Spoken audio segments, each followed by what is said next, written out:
itu semakin lama semakin surut, semakin surut sampai hari ini kita semakin surut. Gitu. Kita prihatin dari sekian calon presiden, dari sekian calon wakil presiden misalnya ya, itu hampir tidak ada yang dari kalangan kita gitu. Gitu ya, ada satu, tapi kan sebetulnya itu bukan lahir dari rahim Muhammadiyah sungguhnya gitu. Ini satu perhatian kita. Nah, padahal yang mereka bicarakan itu masa depan bangsa gitu. Masa depan bangsa itu bagaimana mau kita bangun, tapi kita tidak berperan di sini. Padahal zaman dulu kita berperan, mengalami kemunduran peran-peran kita itu. Nah, nanti bagaimana kedepannya ya kita bangun seperti apa. Tidak hanya itu sungguhnya, kita mundur di banyak bidang, terutama dua bidang yang kita mundur ini. Satu bidang politik kita mundur, yang kedua bidang ekonomi kita juga tidak menguasai di bidang ekonomi itu gitu. Nah, oleh karenanya ke depan barangkali ini menjadi konsen kita, bagaimana Muhammadiyah juga mampu mengisi peran-peran yang masih kosong itu. Banyak kader-kader Muhammadiyah mestinya didorong untuk masuk dalam dunia politik, dan banyak kader-kader Muhammadiyah yang bisa didorong masuk dalam dunia ekonomi gitu. Anak-anak kita barangkali atau cucu-cucu kita tidak seluruhnya supaya didorong untuk menjadi guru, menjadi dokter, menjadi perawat, menjadi pilot, menjadi apa, kalau anak kecil ditanya kamu jadi apa, jadi pilot, jadi dokter gitu. Ya jadilah pengusaha, jadilah politisi gitu, atau pengusaha. Nanti kalau pengusaha dia kaya akan mudah dia beralih menjadi politisi, sehingga ruang-ruang publik ini banyak diisi oleh Muhammadiyah gitu, kira-kira seperti itu. Nah, semakin sedikit, kemarin juga saya sampaikan, semakin sedikit orang-orang Muhammadiyah yang berperan di dalam politik, maka semakin sedikit pula kita bisa menjaga mentalitas dan moralitas bangsa kita ini gitu. Sehingga Muhammadiyah itu sungguh punya tanggung jawab untuk menjaga moralitas dan mentalitas bangsa kita, sehingga bisa tetap sesuai dengan tujuan kita berbangsa dan bernegara, yaitu mencerdaskan kehidupan bangsa, kesejahteraan sosial, menjaga segenap. Nah, ini misalnya kasus di Rempang saja kita prihatin ya, kita prihatin karena tujuan kita bernegara ingin menjaga segenap kehidupan bangsa itu tidak terlampaui di situ gitu. Nah, ini barangkali PR ke depan Muhammadiyah perlu mendorong itu supaya banyak kader-kader kita terjun di bidang politik maupun di bidang lembaga-lembaga ancillary gitu. Baik, dilanjut. Nah, sebetulnya tidak salah juga aktivitas kita selama ini gitu. Banyak kita membangun rumah sakit, banyak kita membangun dunia pendidikan. Kita unggul barangkali di dunia pendidikan, kita unggul barangkali di dunia kesehatan gitu. Sebetulnya satu tarikan nafas kita berbangsa dan bernegara itu gitu. Kita membangun rumah sakit, pada prinsipnya kita itu mensejahterakan masyarakat, karena kesejahteraan sosial itu ukurannya tidak hanya naiknya ekonomi itu, tapi juga masyarakat yang sehat. Itu jadi itu satu tarikan nafas kita membangun rumah sakit, itu satu tarikan nafas kita dengan berbangsa bernegara, karena ikut kita mensejahterakan umum seperti itu. Mencerdaskan kehidupan bangsa pun demikian. Sekolah-sekolah Muhammadiyah yang dibuat itu sesungguhnya satu tarikan nafas bahwa kita itu sesungguhnya sudah sedang melakukan peran kebangsaan kita gitu. Jadi orang-orang Muhammadiyah itu tanpa kita harus teriak-teriak NKRI, harga mati, Pancasila, macam-macam, kita nggak usah berteriak-teriak seperti itu. Tapi pada sungguhnya kita itu sudah melakukan apa yang kita lakukan sehari-hari itu dalam rangka berbangsa dan bernegara. Itu yang disampaikan Buya terus bagus. Nah, landasan pijaknya apa? Sebetulnya bagaimana kita berpolitik ke depan itu sudah diatur di dalam naskah-naskah resmi Muhammadiyah. Naskah resmi Muhammadiyah itu ada dua yang menjadi landasan pokoknya. Yang pertama, Darul Ahdi wa Syahadah, itu ditetapkan di dalam muktamar di Makassar kemarin. Jadi Muktamar Makassar itu telah menghasilkan dua naskah utama. Satu Darul Adil wa Syahadah, yang kedua membangun pilar ketiga kita, yaitu di bidang ekonomi. Tadi disampaikan bahwa kita ingin membangun jaringan ekonomi sampai tingkat cabang, ada 17 cabang dan seterusnya. Itu sebetulnya dalam rangka kita membangun pilar ketiga kita, Muhammadiyah di bidang ekonomi gitu. Kemudian yang kedua, Risalah Islam Berkemajuan, itu hasil muktamar di Solo kemarin. Itu juga menjadi landasan kita untuk melangkah bagaimana kita bersikap melakukan berpolitik, termasuk sikap politik. Karena di dalam Risalah Islam Berkemajuan itu juga ada penghikmatan di bidang politik, di bidang hukum, di bidang ekonomi, di bidang ekologi dan seterusnya. Itu naskahnya lengkap sebetulnya itu. Baik, lanjut. Darul Adil wa Syahadah itu apa? Darul Adil wa Syahadah itu sebetulnya Muhammadiyah mengakui bahwa NKRI Pancasila itu sebagai negara kesepakatan semua pihak, disepakati secara bersama-sama antar pihak itu. Nah, oleh karena itu sudah merupakan kesepakatan, jangan ditarik-tarik ke kanan atau ke kiri gitu.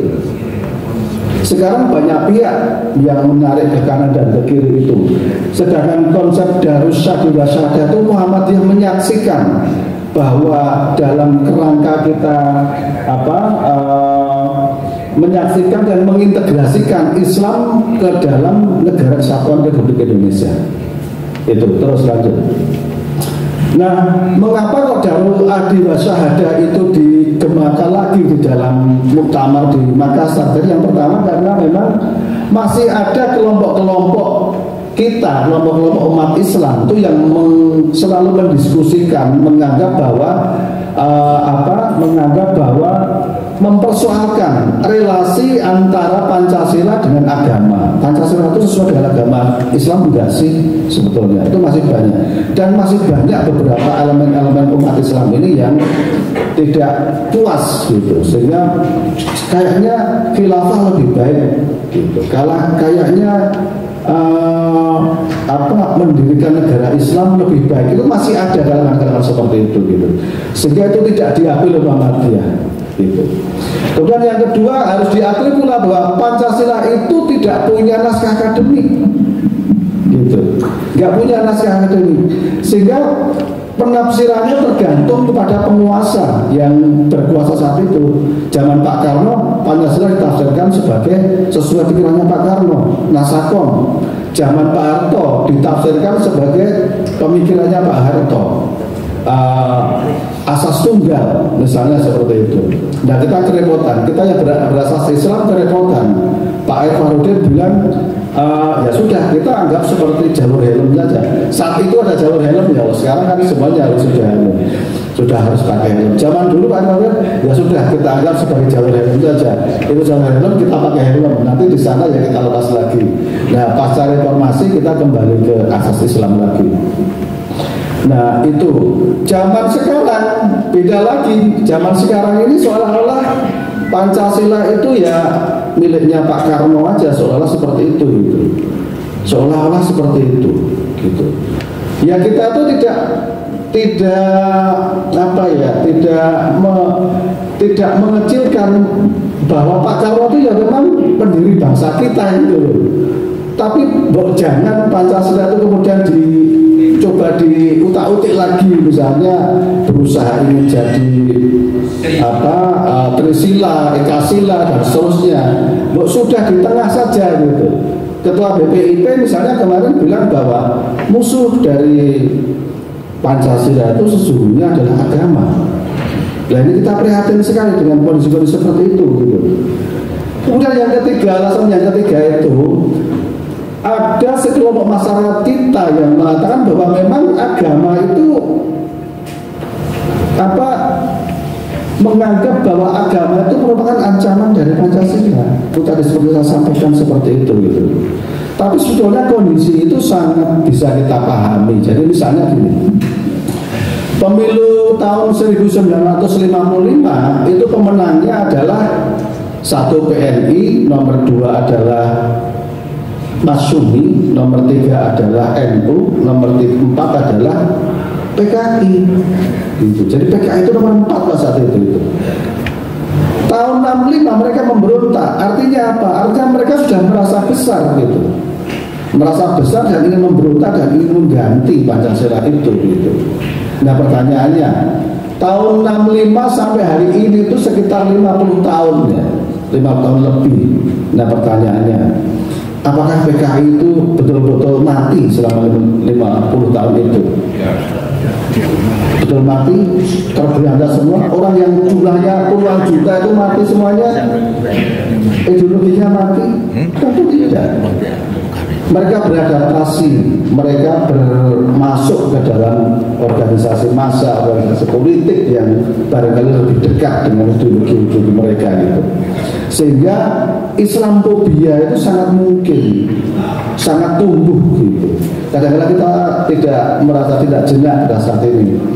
Orang yang sedang sholat, sedang di istilah-istilah yang sangat menghakimi, ya, misalnya politik identitas, kadrun dan seterusnya, itu kadang-kadang membuat kita itu sakit hati karena betul-betul sebetulnya kita punya peran besar para pendiri bangsa kita, umat Islam kita itu.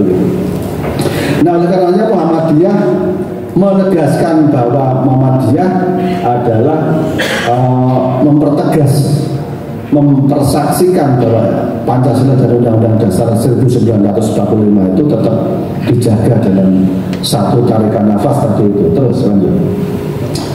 Nah, mengapa mendukung Muhammadiyah terhadap NKRI? Karena kalau dilihat dari tujuannya, NKRI itu kan satu, menjaga segenap tumpah dan darah Indonesia, mencerdaskan kehidupan bangsa, kesejahteraan umum, yang berakhir pada Pancasila, sila kelima itu keadilan sosial bagi seluruh rakyat Indonesia. Semuanya itu sangat beririsan, mirip dengan tujuan kita beragama Islam itu sendiri, yaitu membentuk suatu tatanan masyarakat yang baldatun thayyibatun warabun ghafur. Sebetulnya itu sama, sehingga kita mendukung dengan itu. Lanjut. Penghikmatan di bidang hukum ini saya tarik saya ambilkan dari Islam Berkemajuan. Intinya bahwa hukum itu harus merancang, social engineering hukum itu harus menciptakan masyarakat yang baik. Itu yang pertama. Hukum-hukum yang tidak baik harus direvisi. Gitu. Kita mengenal kemarin beberapa hukum-hukum yang kontroversi. Hukum-hukum yang kontroversi ya. Kita mengenal hukum yang kontroversi itu ada Undang-Undang Cipta Kerja, Undang-Undang KPK, ya, Undang-Undang KPK, Cipta Kerja, yang terakhir rumah sakit, pengelolaan sumber daya alam dan seterusnya. Gitu. Nah programnya, oleh karenanya program dari PP Muhammadiyah itu jihad konstitusi. Jihad konstitusi itu melakukan judicial review di Mahkamah Konstitusi supaya kebijakan pemerintah itu kembali sesuai dengan tujuan kita berbangsa dan bernegara. Kalau seperti itu. Dan Bapak-bapak sebetulnya kalau bicara tentang hukum ini gitu, hukum-hukum yang bermasalah itu, hukum-hukum yang kontroversi itu tidak berangkat dari ruang kosong gitu. Itu ada pesanan-pesanan Bapak-bapak. Itu ada pesan-pesanan tertentu. Undang-Undang Cipta Kerja apalagi. Yang kejadian di Rempang itu adalah buah dari disahkannya Undang-Undang Cipta Kerja. Konfigurasi hukum itu mempengaruhi produk politik. Konfigurasi politik yang represif akan menghasilkan hukum yang represif. Konfigurasi hukum yang demokratis akan menghasilkan hukum yang demokratis. Itu dulu Pak Mahfud berteori seperti itu. Seperti itu. Baik, lanjut. Ini kemudian penghikmatan di bidang ekonomi, apalagi di bidang ekonomi Bapak kita prihatin. Konstitusi ekonomi itu pasal 33 itu, bumi, air, dan kekayaan alam yang ada di dalamnya itu dikuasai oleh negara untuk apa? Untuk sebesar-besarnya kemakmuran rakyat. Yang terjadi di Rempang, yang terjadi di Morowali, masyarakat diusir di Rempang, di Morowali 2 minggu yang lalu saya ke Morowali bapak-bapak. 2 minggu yang lalu saya ke Morowali. Di sana itu jumlah Morowali itu 100.000 orang. Tapi orang yang bekerja ekspatriat itu juga hampir 100.000 orang. Jadi apa yang di media sosial yang dikatakan hoax itu tidak hoax, Pak. Saya benar. Saya punya rekaman-rekamannya, saya rekam sendiri, saya foto-foto sendiri. Dalam satu pesawat kemarin saya dari Makassar ke Morowali, 100 orang yang ada di pesawat itu, 90 orang itu orang-orang Cina. Dan mereka tidak bisa berbahasa Indonesia, mereka tidak bisa berbahasa Inggris. Itu mereka komunikasi pakai apa? Ya nggak bisa komunikasi, Pak. Itu langsung dari sana. Itu setiap hari. Dari 100 orang penumpang itu mungkin hanya 10 orang yang seperti saya ini, gitu. Yang lain-lain itu orang Cina, Pak. Mereka kerja di pabrik-pabrik yang pabrik nikel itu. Jadi pasal 33 itu adalah pasal yang terlemah, yang selama ini tidak, tanda kutipnya itu salah arah pembangunan kita terhadap itu. Kita tidak mengembangkan koperasi, kita mengembangkan perseroan terbatas. Padahal perseroan terbatas itu adalah agen resmi paling mutakhir dari liberalisme. Di Indonesia dengan perseroan terbatas itu satu orang bisa menguasai 5 juta hektar. 5 juta hektar di Indonesia ini dikuasai oleh satu orang tanpa disebut memonopoli, seperti itu, tanpa disebut memonopoli. Mengapa? Karena dalam perseroan terbatas itu ada kekayaan yang dipisahkan dari pemiliknya. Itu kita gugat di Mahkamah Konstitusi itu selalu kalah, karena hukum perseroan terbatas itu ada kekayaan yang dipisahkan dari pemiliknya. Jadi tidak bisa dikatakan monopoli. Itu orang bisa menguasai 6 juta hektar, coba bayangkan. Baik, lanjut. Nah, ini menunjukkan bahwa pasal 33 itu menjadi pasal yang terlemah. 56% sumber daya negara ini dikuasai oleh 2% penduduk Indonesia. Dan yang 2% itu bukan umat Islam. Kalau ada 10 orang terkaya Indonesia, barangkali hanya 1 orang yang beragama Islam. Ya apalagi Muhammadiyah ini beragama Islam. Dari 100 orang yang terkaya di Indonesia, mungkin juga hanya ada 1 orang atau 2 orang yang beragama Islam.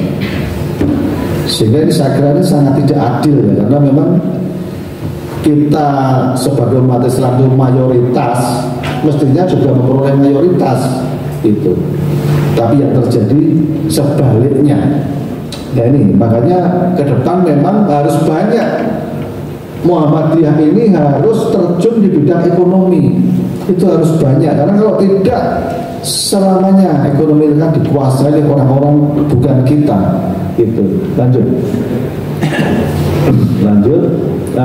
Apa yang dilakukan Muhammadiyah? Yang pertama membangun pilar ekonomi. Saya kira sudah benar, sudah diputuskan di Makassar, membentuk karakter, memanfaatkan karakter wasatiyah kita, karena sikap politik kita itu wasatiyah. Saya ambil contoh begini, Pak.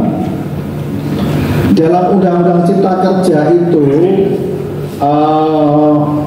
ada satu ketentuan bahwa setiap investasi yang masuk di Indonesia itu 10%-nya harus dikerjasamakan dengan UMKM.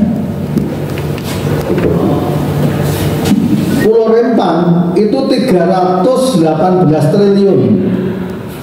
Artinya apa? 30 triliun harus dikerjasamakan dengan UMKM. Seharusnya itu.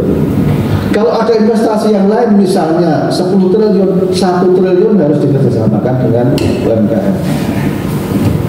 Tapi karena tidak banyak yang tahu informasi itu, sehingga Menteri Marves Pak LDP dan Pak Menteri BUMN ya akhirnya Pak siapa 10% itu? Sebenarnya yang tujuh ya teman-temannya Pak, teman-temannya yang ditunjuk. Seperti itu yang terjadi, sehingga yang kaya makin kaya, yang miskin makin miskin. Itu benar berlakunya Roma Irama zaman dulu itu. Lanjut. Nah ini peran kebangsaan di bidang politik. Sebetulnya ini ada panduannya. Panduannya di mana peran pedoman hidup Islami warga Muhammadiyah. Misal saya kutip dari situ. Yang pertama, kita harus bersikap netral aktif. Di dalam pemilu itu harus netral aktif. Kemudian warga Muhammadiyah harus aktif berpartisipasi politik, tidak boleh bersifat apatis. Jadi dalam pemilu yang akan datang, ini menentukan di tangan presidenlah semua kebijakan negara itu ditentukan. Lembaga-lembaga negara yang lain itu lahir juga dari tangan presiden. MK itu hakimnya 9 orang, 3 orang diusul oleh presiden. KPK, untuk membentuk KPK, presiden membentuk timnya yang membentuk presiden. Sehingga ya semua lembaga negara itu lahir di tangan presiden. Oleh karenanya presiden itu satu jabatan yang luar biasa penting gitu.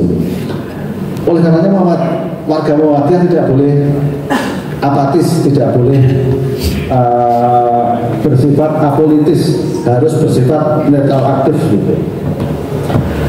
Warga Muhammadiyah harus mengedepankan etika dalam melakukan aktivitas politik. Warga Muhammadiyah dalam melakukan aktivitas politik harus berorientasi pada kepentingan umum, bukan kepentingan diri sendiri dan golongan. Aktivitas politik warga Muhammadiyah harus menunjukkan sikap politik yang moderat. Jadi kita tidak boleh, sekalipun kita ada rasa memendam perasaan gitu, tapi tetap harus moderat dalam mengambil satu keputusan. Itu saya kutip dari pedoman hidup Islami warga Muhammadiyah. Terus lanjut.